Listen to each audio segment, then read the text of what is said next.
Эфирда яңалыклар вакыты, студияда Лейсан Галиева. Исәнмесез? Бүгенге чыгарылышның төп темалары.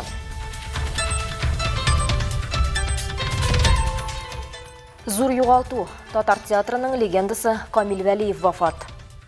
Менә 80 ел дип театрыбызга орден алдык быел дип. Менә уйлап торам.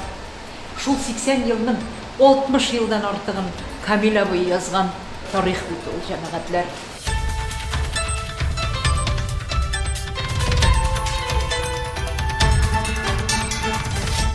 Армиягә юл. Әлмәт егетләре хәрби уку йортларына ничек укырга керә ала? Ему нет необходимости искать, куда он будет направлен, где будет трудиться, служить после окончания учебного заведения.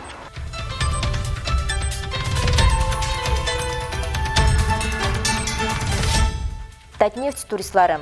Яшь нефтчеләр табигать шартларында көнкүреш күнекмәләрен күрсәтте.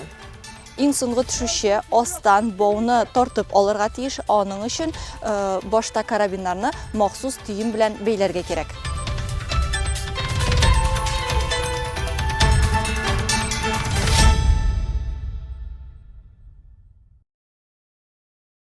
Чыгарылышыбызны күңелсез хәбәрдән башлыйбыз. Татар театр дөньясы зур югалту кичерә.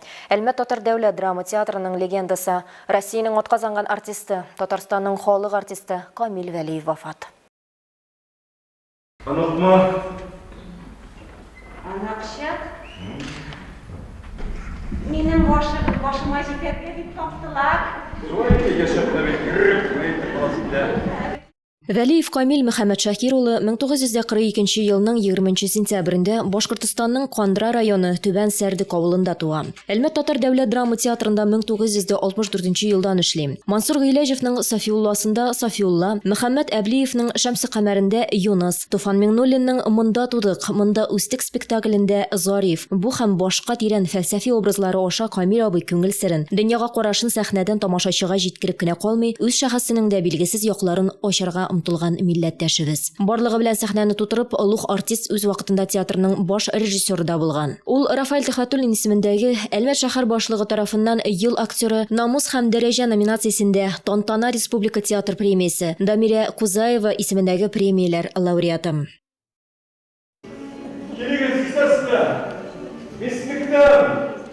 Нинди бүйек шәхес, бүйек артист булуына карамастан, кешеләрчә искиткеч тыйнак кеше иде һәм шулай бик тыйнак кына итеп бакыйлыкка күчте. Театрыбыз менә 80 ел дип театрыбызга орден алдык быел дип. Менә уйлап торам. Шул 80 елның 60 елдан артыгын Камил абый язган тарих бит ул, җәмәгатьләр. Ул орденда да безнең бөтен менә шушы ирешкән уңышларыбызда да Камил абыйның иң зур өлеше бар. Тамашачыларның олы мәхәббәтен яулаган сәхнә остасын бүген Әлмәтнең Үзәк мәчетеннән узатып җир куенына иңдерделәр. Аңа 82 яшь иде. Луч телекомпаниясе мәрхүмнең туганнарының, якыннарының тирән кайгысын уртаклаша. Артистыбызның урыны җәннәттә булсын.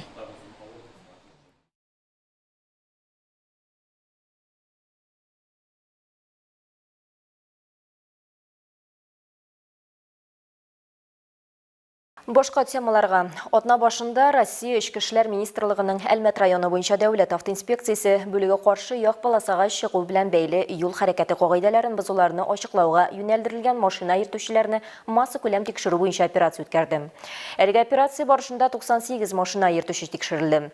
Нәтиҗәдә транспорт чарасын исерек хәлдә йөртүнең 3 очрагы, узып китү кагыйдәләрен бозуның 4 очрагы ачыклана. Юл хаталарны кичерми, үзегезне һәм башка юл хәрәкәтендә катнашучыларны куркыныч астына куймагыз.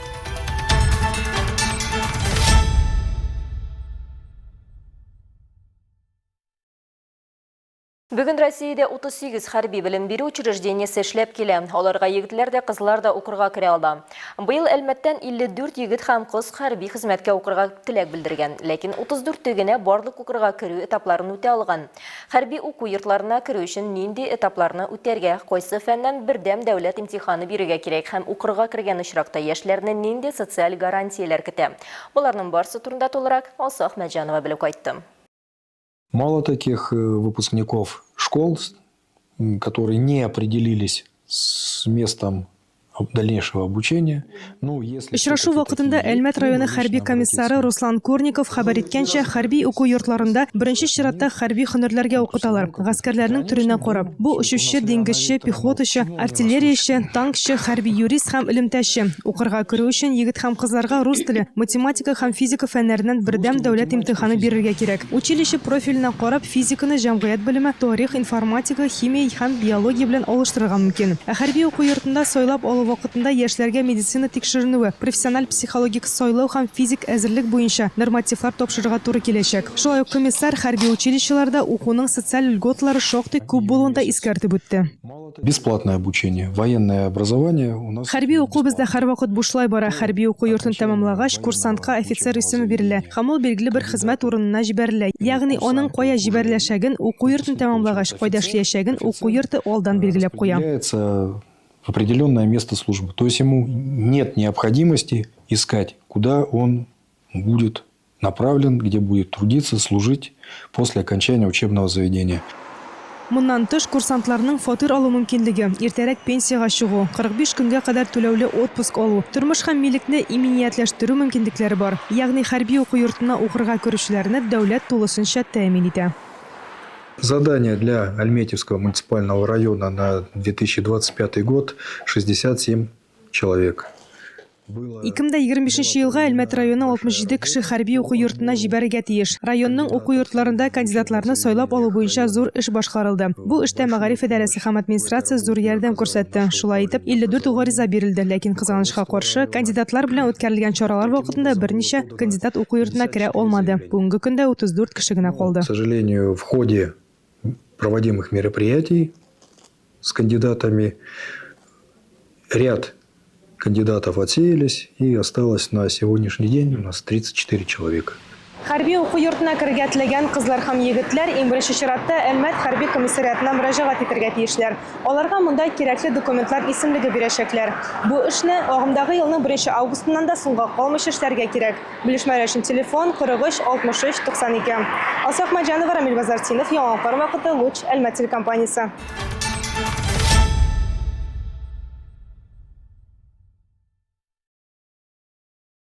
Әлмәттә белгечләр агачларны формалаштыру эшенә керештеләр. Кисү барышында кырган һәм зарарланган ботакларны алып ташлыйлар, ә сәламәтләреннән күп яки шар формасын ясыйлар.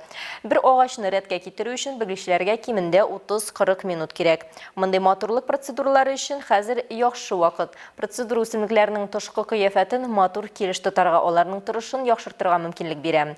Бүгенге көнгә шәһәр автомобиль юллары идарәсенең хезмәткәрләре Маяковский, Островский, Сөләйманова төзүчеләр, Тынычлык, Нефтчеләр, Совет һәм Герцен урамнарында урнашкан 1014 агачка санитар кисү башкарганнар.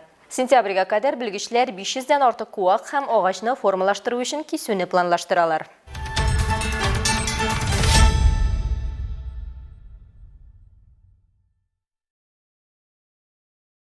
Татнефть компаниясенең яшь хезмәткәрләре өчен җәй экологик туристлар фестиваленнән башланды.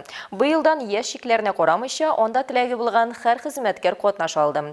22нче тапкыр узучы әлеге чара Лениногорск районының Степной дала тыюлыгы территориясендә үтте.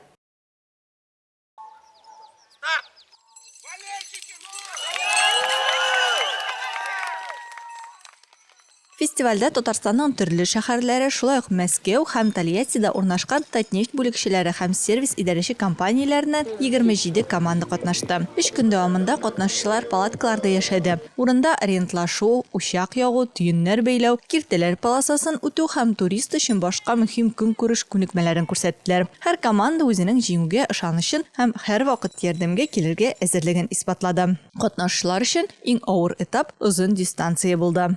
Самое главное отличие по сравнению с прошлым. Узган ел белән чагыштырганда иң мөһим аерма ул быел 2 көнгә исәпләнгән дистанция. Бүген аның 2нче көне башлана. Командалар төрле биремнәрне үтәп 20 км шамасы юл үттеләр. Кичә теоретик биремнәр күбрәк булса, бүген гамәли һәм техник этаплар каралган. Будет больше практических и технических заданий. Топография һәм үсемлекләрне белү, шартлы сазлык аша үтү, тауга күтәрелү, махсус җайланма белән файдаланып, тау битеннән төшү һәм башкалар. Катнашучылар һәр этапны кешеләренә һәм командасына ышанып үттеләр. Әлгі минутларда біз икенче этапта, командалар бірінші этапта тауға мінселер, хәзер аларға түшірге керек. Иң соңғы төшүче остан бауны тартып алырга тиеш, аның өчен башта карабиннарны махсус төйем белән бәйләргә кирәк. Кыска дистанция вакытка уза. Катнашчыларга параллель рәвештә тартылган баулар һәм маятник кишүе, тау битеннән күтәрелү, төшү һәм асылмалы кисешү аша үтәргә кирәк иде.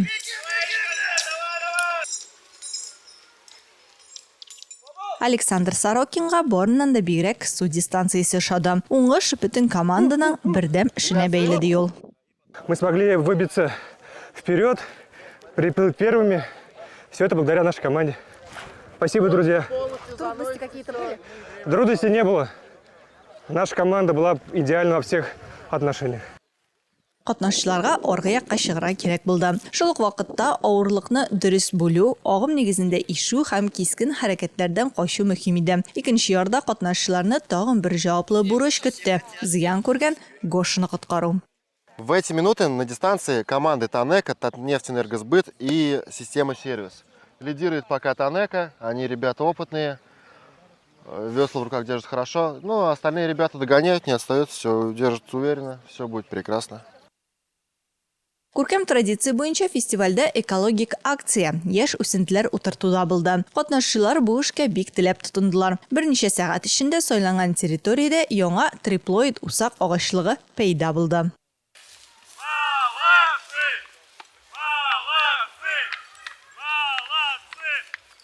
Бүләкләү тантанасында һәр этапның призерларын билгеләделәр. Гомум команда зачетында 3нче урынны Әлмәт-нефть командасы алды, 2нче урында Татнефть-энергосбыт. Ярышларда Лениногорск-нефть җыелма командасы җиңүче булды.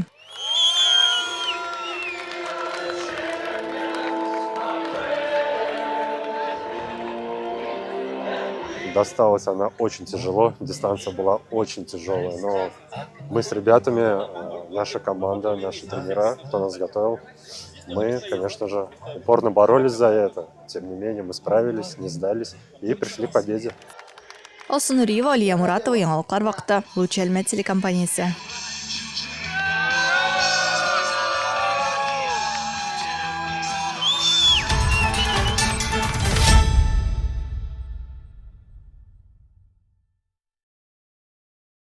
Мәдәният яңалыкларына күчәбез. Бөгелмә үзәк китапханәсе хезмәткәрләре 5нче Кәккүк чәе этно бәйрәмендә катнаштылар. Бу бәйрәм башкорт халкының мәдәни мирасын популярлаштыру булып тора. Әлеге йоланың ничек уздырылуын безнең төшерү төркеме карап кайтты. Кәккүк чәе бәйрәме башкорт халкының милли йоласы булып тора. Аны китапханәчеләр Әлфия ханым әгъзәмле идеясе белән оештырганнар. Бу бәйрәм масса күләм күңел ачу һәм чәй эчү, уеннар, җырлар, биюләр белән үрелеп бара. Беренче тапкыр үткәрмәйбез инде, менә минем коллегаларым бер йодрок булып барыбыз да шундай матур байрам кисәһенә әзерләндек. Менә матур гына үткәрербез дип уйлыйм. Бұл байрам инде біздің бұрын-бұрындан келе, біздің нәнәйдер, ұласайдер, бұл байрамды яз келуіменен үткерген болғандар, бұрын-бұрындан башқұрттар құшқұртқа табынып яшеген. Кәккүк қорғаны изге құштар деп есеплеген. Кәккүк чәе бәйрәмен китапхана хезмәткәрләре мәктәп яны лагерында ял итүче балалар өчен оештырган. Алар тере әкият, экспромт театры һәм аппликация техникасы буенча кояш ясау буенча мастер-класс тәкъдим итте. Бәйрәм кунаклары үзләре әкиятләр сөйләде, төрле уеннарда катнашты. Бик кызык. Без һава торышыннан куркып тормадык. Менә килдек. Балалар шунда ук таралышып беттеләр. Һәркем үзенә шаган шөгыль тапты. Шара азагында барысы да изге теләкләрен теләп агач ботакларына тасмалар бәйләде. Мин тасманы бәйләгәндә барысы да сау-сәламәт булсыннар дип теләячәкмен. Ә мин яхшы укуымны телим. Шара күңел ачу гына түгел, танып белү чарасына да әйләнде. Балалар Кәккүк чәе йоласының асылына төшенде. Бәйрәмнең барысы да яхшы кәеф белән таралышты. Айгөл Шәрәфиева, Ям Яхин, Яңалыклар вакыты, Лучи Әлмәт телекомпаниясе.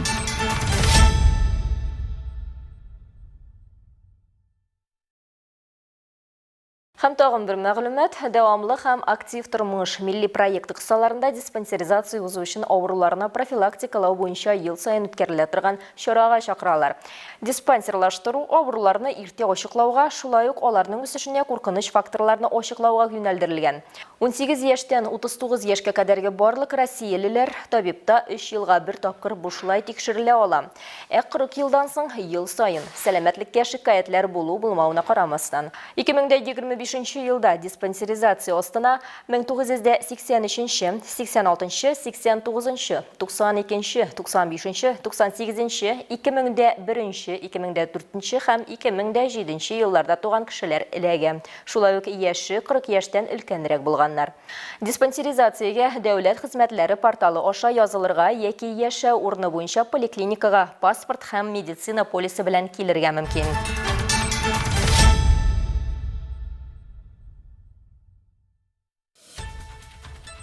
Хөрмәтле тамашачыларыбыз, яңалыклар чыгарылышының туры трансляциясын сез ВКонтакте социаль челтәренә кереп, Луч Әлмәт төркемендә сәгать кичке 7-дә карый аласыз. Безнең иң кызыклы сюжетларыбызда рәсми аккаунтларыбызда урнаштырыла. Моннан тыш сез үзегез дә яңалыклар, актуаль вакыйгалар һәм проблемалар белән уртаклаша аласыз. Моның өчен экраннарыгыздагы сылтама буенча күчәргә мөмкин.